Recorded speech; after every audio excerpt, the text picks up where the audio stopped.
Hindi na po ito biro, away na po ito eh.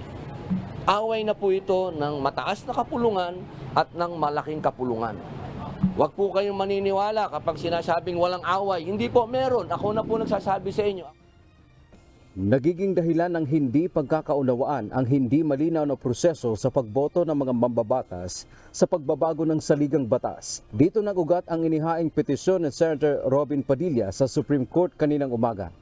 Hinihingi nito na maglabas ng isang authoritative declaration o desisyon ang Korte kung ano ba talaga ang dapat na paraan ng pagboto kapag may panukalang pagribisa o pagbabago sa saligang batas o constitutional amendment. Ayon kay Senator Padilla na siya ring chairman ng Senate Committee on Constitutional Amendments and Revision of Codes, dapat magkaroon ng linaw partikular ang Section 1 at 3 ng Article 27 ng 1987 Constitution.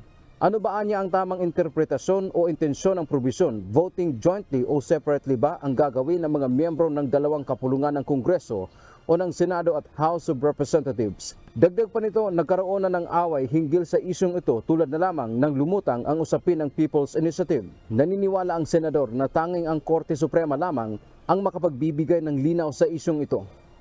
Walang katapusan na tanong na inaamin na po ng mga nagsagawa, sumulat ng konstitusyon, ng 1987 Constitution, sinasabi na po nila na talagang nagkulang sila sa usapin na yon, na dapat iyon ay voting separately.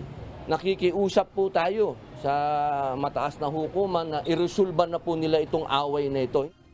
Bagamat para kay Padilla ay naniniwala siyang voting separately o bukod na boboto ang mga miyembro ng Kamara at Senado pagdating sa constitutional amendment.